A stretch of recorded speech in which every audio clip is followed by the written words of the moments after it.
Okay, well, thank you very much for coming here and welcome to our launch event, where for the next couple of hours we'll be discussing the EU Integrity System report. My name is Dolan. I'm the Director of the Transparency International EU Office.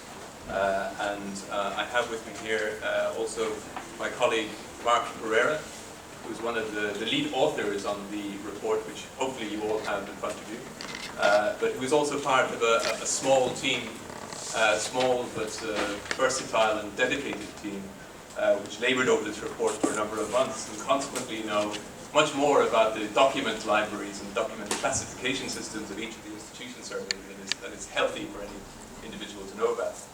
So we're very, very excited to be launching this first ever assessment of corruption risks at EU level, and the very first independent assessment of the entire EU integrity system. So what do we mean by this? Well, by EU integrity system we mean the report covers not just those lawmaking institutions that I'm sure you're all very familiar with, the European Commission, the Parliament, the Council, but also those perhaps lesser known EU institutions whose job it is to check and investigate what those other institutions are doing. We call those the control institutions, and they include the European Court of Justice, the European Court of Auditors, the European Ombudsman, and also the European Anti-Fraud Office, or OLAF. Now, my colleague Mark is going to go through the report in a little more detail, and he will explain the methodology and the main findings. But I just want to make a few short remarks to manage your expectations about the report. In compiling this, we did not set out to find or uncover new cases of corruption, nor do we highlight any cases of corruption that are not already in the public's domain. However, in some ways, what we did find is something just as shocking: an EU that is vulnerable to corruption despite a vast system of rules, regulations, and institutions that are put in place to protect it. This vulnerability is due to a number of factors, but in our view, some of the primary factors are complacency, complexity, and a lack of follow-up in the way that the rules are implemented. To put it another way, we're not assessing the level of corruption in institutions, but whether those institutions have the capacity to uncover, to detect, and to prevent fraud and corruption in the first place. Now, it's important to note that we have identified the strengths in the institutions and how they are providing barriers for corruption. They include the EU's general financial rules used by all the institutions and the internal financial controls. Initiatives such as the Ombudsman's promotion of public service principles are also demonstrating that issues related to ethics and public sector integrity are increasingly given attention in the institutions. And there is, of course, an important body of legislation on anti-corruption, including new anti-money laundering rules, which are being discussed as we speak, and also new transparency rules for the oil and gas industry. And that shows that this is being given increasing legislative attention. But despite this good foundation, the fundamental concerns remain. Firstly, how can corruption cases within the institutions come to light if only 1 out of 10 of the institutions that we assessed have effective means to protect whistleblowers from victimization and harassment? As we know, all EU staff have a legal obligation to report cases of corruption and misconduct and wrongdoing. But what incentives are there for them to come forward if they cannot be assured that their identities will be kept secret or that they will not suffer reprisals? Secondly, how can we ensure that the EU lawmaking process is free of conflicts of interest if there are no systematic checks carried out on the interests and assets declared by MEPs and senior commissioners? These public declarations are a cornerstone of any effective anti-corruption policy, so much so that the absence of any verification of these declarations is a constant criticism levelled by the European Commission at Member States in the recent anti-corruption report that was published in February.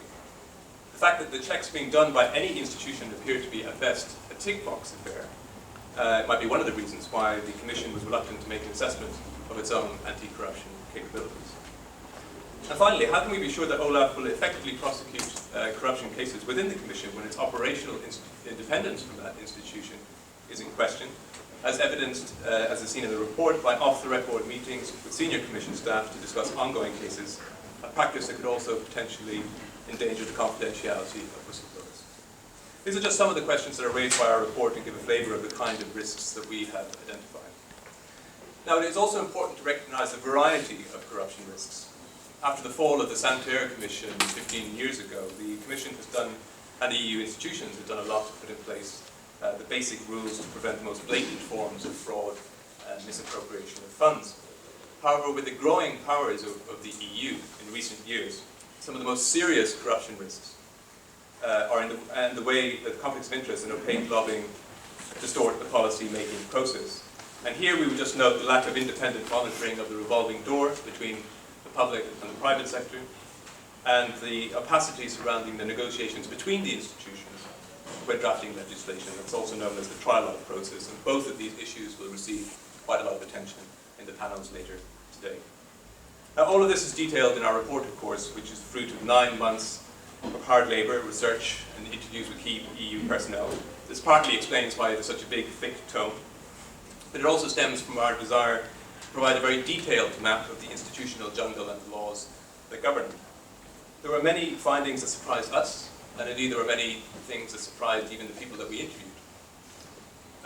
And we hope that is the lasting value of this report, that it provides for the first time a comprehensive overview of the EU's anti-corruption system, allows strengths and weaknesses to be identified and compared, and provides a basis for dialogue between the institutions, but also between the institutions and other bodies such as NGOs and others. I mean, in the short term, of course, we hope that it will provoke a wider debate. That is very much the point of publishing a report now at the start of an election campaign that will, perhaps for the first time, be more than just the sum of 28 national campaigns. The debt crisis and the very painful measures that were taken to deal with it mean that there will now be a very vigorous debate about the future of these institutions and how they can best serve the EU public. To us, it seems unimaginable that you could have that debate without a clear-eyed and informed view of the transparency of the lawmaking process, of the accountability of the institutions, and about how ethical standards are raised and how they protect themselves against corruption. Our report is intended to be a contribution to that debate, a debate which I'm sure will rage for many years to come. Now, we have a very distinguished roster of speakers here today, ranging from activists to academics to diplomats. We are also joined by several members of our advisory group who I'd like to take the opportunity now to publicly thank for their generosity with their time and expertise and their patience in reviewing many, many drafts of the report. And I'm looking forward to the insights and the illumination that they can bring to bear on these topics that often generate much more heat than light. More than anything else, I'm keen to hear their views on the recommendations that we have put forward for improving the EU's anti-corruption system, which is very much work in progress. But first, I'm delighted to introduce our keynote speaker today, Ms. Emily O'Reilly, the European Ombudsman, who has come to the Ombudsman's post after a long and illustrious career as Ombudsman, National Ombudsman in Ireland, and before that has a very distinct career as a journalist. And I think those who have been following her will admit that she's hit the ground running in her post and has already made her mark on the institution. She's agreed to be with us here today knowing that we have not spared her institution in the report, but what has started out as an exercise in understanding has turned into an exercise in cooperation, as we now are working with her office to address some of the weaknesses that we highlighted in our report. And with that model of cooperation and openness to constructive criticism in mind, I now turn to Ms. O'Reilly to give our keynote address today. Thank you.